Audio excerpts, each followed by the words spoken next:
नमस्कार दोस्तों, स्वागत है आपका अपने चैनल एग्जाम गुरु 2.0 में। आज मैं लेकर आया हूँ मॉडर्न हिस्ट्री के कुछ महत्वपूर्ण क्वेश्चन जो कि परीक्षा की दृष्टि से बहुत ही उपयोगी हैं। तो आइए देखते हैं कुछ महत्वपूर्ण क्वेश्चन।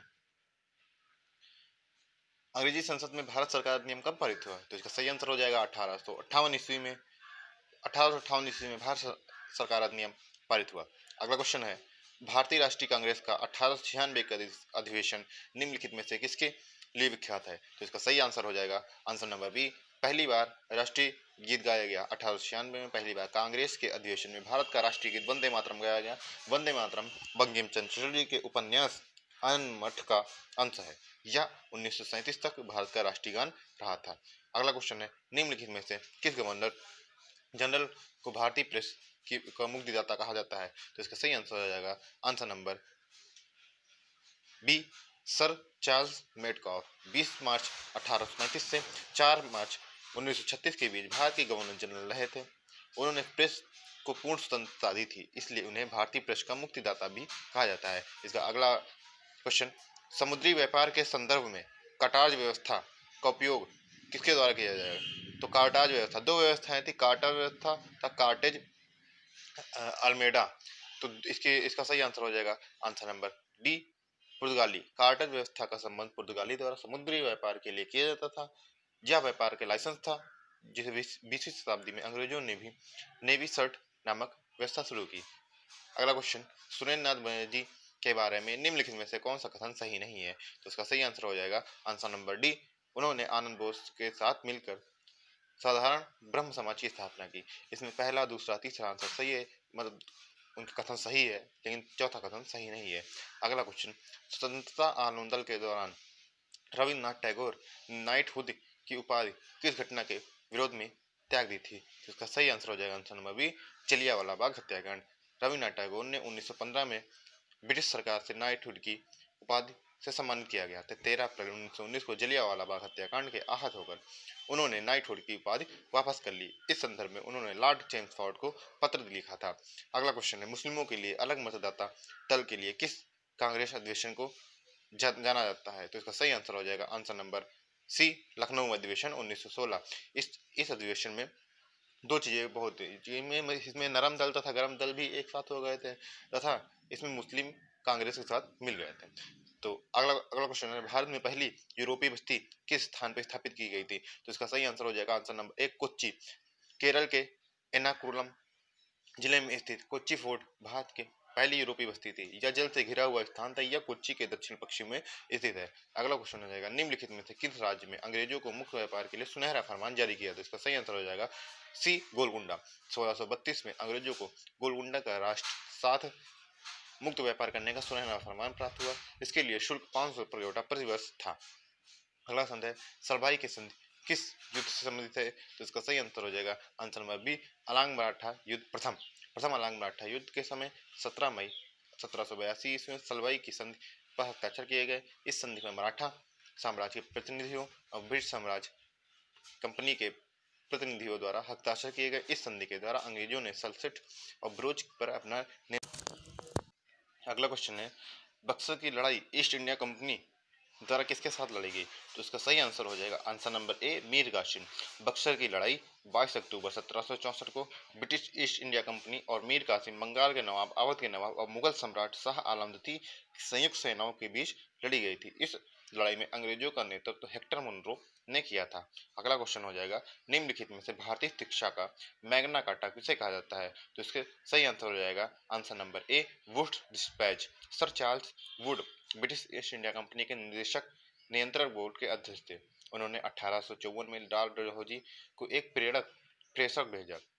उन्होंने सुझाव दिया था कि प्राथमिक विद्यालयों में मातृभाषा में पढ़ाई होनी चाहिए और उच्च विद्यालयों में अंग्रेजी शिक्षा भी होनी चाहिए। इसके वुड डिस्पैच कहा जाता है। अगला क्वेश्चन हो जाएगा, वार्नाकुलर प्रेस अधिनियम का सख्त अधिनियम किस वायसराय के द्वारा पारित किया गया था? इसका सही आंसर हो जाएगा आंसर नंबर ए, लॉर्ड लिंटन के द्वारा। लॉर्ड लिंटन 1876 से 1880 तक के दौरान भारत के वायसराय थे। 1876 से 1870 के अकाल के सही ढंग से न संभाल पाने के लिए उनकी कड़ी आलोचना की गई। उनका कार्नाकुलर प्रेस अधिनियम तथा शस्त्र अधिनियम 1878 को पारित किया गया था। निम्नलिखित में से किस व्यवसाय की हत्या उसके शासनकाल में की गई थी? तो लॉर्ड मेयो की हत्या उनके शासनकाल में की गई थी, जिसकी हत्या 1872 में अंडमान निकोबार द्वीपों में एक निरीक्षण यात्रा के दौरान पठान ने उसकी हत्या कर दी थी। अगला क्वेश्चन रहेगा, लॉर्ड रिपन ने हंटर आयोग का गठन किस लिए किया था? तो इसका सही आंसर हो जाएगा आंसर नंबर बी, भारत में शिक्षा सुधार के लिए। लॉर्ड रिपन ने 3 फरवरी 1882 को सर विलियम हंटर की अध्यक्षता में शिक्षा आयोग का गठन किया गया था। विलियम हंटर वायसराय की कार्यकारिणी परिषद के सदस्य। इस आयोग के ने भारत में शिक्षा सुधार के प्रारंभिक शिक्षा था उस शिक्षा के सुधार के लिए कई महत्वपूर्ण सुझाव दिए। अगला क्वेश्चन आएगा, भारतीय टंकण कागजी मुद्रा अधिनियम किस वायसराय ने पारित किया था? इसका सही आंसर हो जाएगा लॉर्ड कर्जन। जनवरी 1899 में लॉर्ड कर्जन को भारत का वायसराय नियुक्त किया गया था। उन्होंने भारतीय टंकण व कागजी मुद्रा अधिनियम 1899 पारित किया और भारत का स्वर्ण नगरी स्वर्ण मानक उपाधि प्रदान की। अगर आपको हमारी वीडियो अच्छी लगी तो वीडियो को लाइक कीजिए, सब्सक्राइब कीजिए तथा हाँ, ये वीडियो पूरी देखिए जिससे कि आपके पेपर में पूछे गए सभी प्रश्नों का हल आसानी से हो सके। अगला क्वेश्चन, निम्नलिखित में से किसे मराठा मैकियावेली कहा जाता है? तो इसका सही आंसर हो जाएगा आंसर नंबर ए, नाना फडणवीस। पेशवा शासक के दौरान नाना फडणवीस मराठा साम्राज्य के प्रभावशाली मंत्री व कूटनीतिक थे। यूरोपीय द्वारा उन्हें मराठा मैकियावेली सुप्रसिद्ध इतावली कूटनीतिक निकोलो मैकियावेली पर आधारित नाम कहा गया है। ब्रिटिश साम्राज्य की बढ़ती हुई शक्ति के दौरान उन्होंने मराठा साम्राज्य को सुरक्षित रखा। अगला क्वेश्चन हो जाएगा, श्रीरंगपट्टनम की संधि का संबंध किससे है? तो श्रीरंगपट्टनम की संधि का संबंध थी अलांग मैसूर युद्ध से है। 18 मार्च 1772 को श्रीरंगपट्टनम की संधि पर हस्ताक्षर किए गए। इस संधि में ब्रिटिश ईस्ट इंडिया कंपनी की ओर से लॉर्ड कार्नवालिस और हैदराबाद के निजाम के प्रतिनिधि, मराठा साम्राज्य के प्रतिनिधि तथा मैसूर राज टीपू सुल्तान ने हस्ताक्षर किए थे। अगला क्वेश्चन हो जाएगा, पूना समझौते के संदर्भ में कौन सा कथन असत्य है? तो इसका सही आंसर हो जाएगा, यह समझौता जवाहरलाल नेहरू तथा अम्बेडकर के बीच हुआ था। पूना समझौता जवाहरलाल नेहरू के बीच नहीं, महात्मा गांधी के बीच हुआ था। अगला क्वेश्चन हो जाएगा, महाद सत्याग्रह का नेतृत्व किसने किया था? तो इसका सही आंसर हो जाएगा answer number B, doctor Bhimrao Ambedkar Mahad Satyagraha के नेत्री 20 मार्च 1927 को किया था। यह सत्याग्रह महाराष्ट्र के रायगढ़ जिले के महाद नामक स्थान पर किया गया था।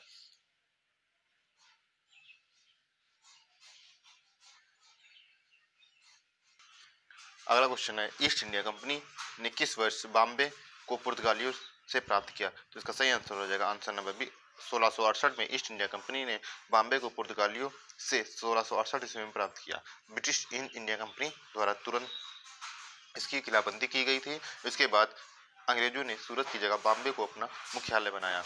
अगला है, गुलामगिरी नामक पुस्तक किसने लिखी है? तो इसका सही आंसर हो जाएगा answer number C, Jyotiba Phule. Jyotiba Phule ने 1873 में गुलामगिरी नामक पुस्तक लिखी। यह पुस्तक अमेरिका की 10 प्रथा पर आधारित थी। अगला क्वेश्चन हो जाएगा, रविन्द्रनाथ टैगोर को नाइटहुड की उपाधि किस वर्ष दी गई थी? तो रविन्द्रनाथ टैगोर को नाइटहुड की उपाधि 1915 ईस्वी में दी गई थी। अगला क्वेश्चन है, स्वतंत्रता के समय भारतीय राष्ट्रीय कांग्रेस के अध्यक्ष कौन थे? तो स्वतंत्रता के समय भारतीय राष्ट्रीय कांग्रेस के अध्यक्ष जेपी कृपलानी थे।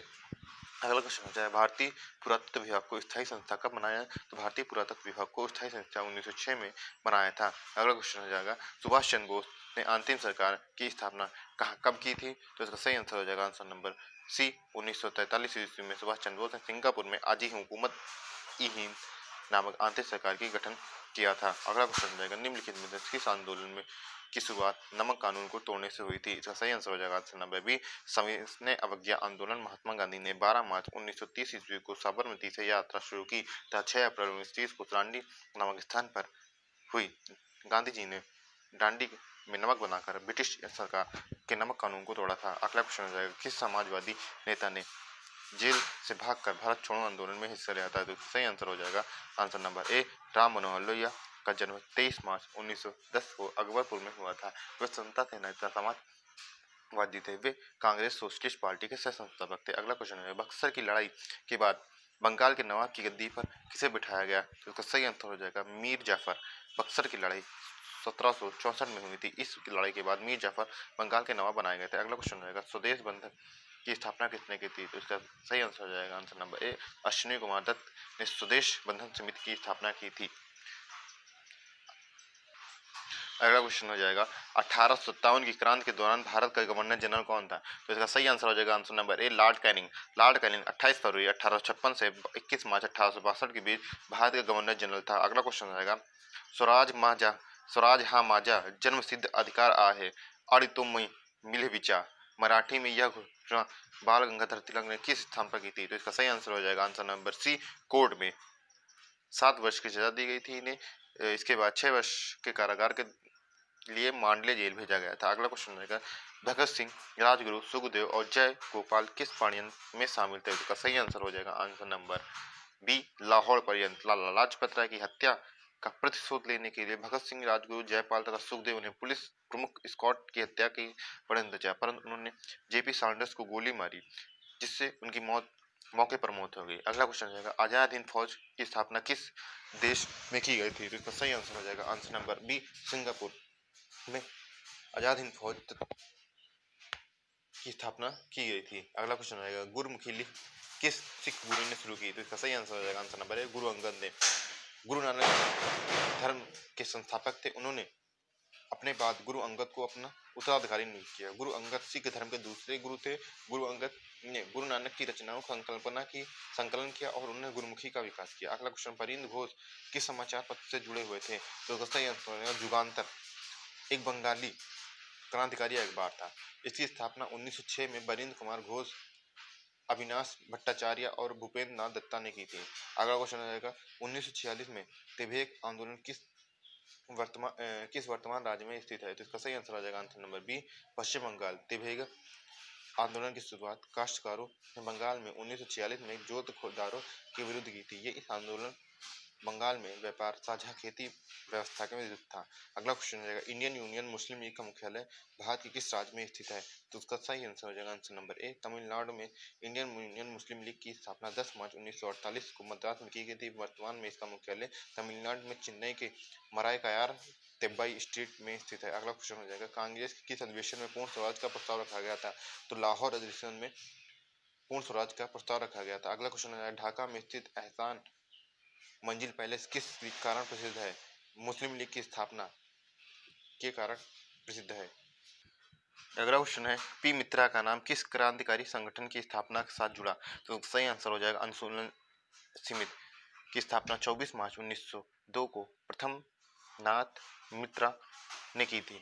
इस समिति के साथ श्री अरविंदो, देशबंधु, चित्तरंजन दास, सुरेंद्र नाथ टैगोर, जतिन नाथ बनर्जी, भागा जतीन, भूपेंद्र नाथ दत्ता तथा बरिंद जैसे लोग जुड़े हुए थे। एकेडमिक एसोसिएशन की स्थापना किसने की थी? इसका सही आंसर हो जाएगा answer number A Henry William Derozio ने। हिंदू कॉलेज कलकत्ता के सहायक मुख्याध्यापक थे। बंगाल का अंतिम स्वतंत्र शासक किसे माना जाता है? तो उसका सही आंसर हो जाएगा सिराजुद्दौला बंगाल का अंतिम स्वतंत्र नवाब था। 23 जून 1757 को ब्रिटिश ईस्ट इंडिया कंपनी के साथ प्लासी के युद्ध में उसकी हार हो गई। स्वतंत्रता से पहले भारत के साथ में प्राथमिक शिक्षा अनिवार्य थी। तो इसका सही आंसर हो जाएगा बड़ौदा। बड़ौदा रियासत में 1906 में प्राइमरी शिक्षा को अनिवार्य बनाने के लिए कानून पारित किया गया था। इस 7 से 12 वर्ष के बच्चों के लिए प्राथमिक शिक्षा को अनिवार्य किया गया था।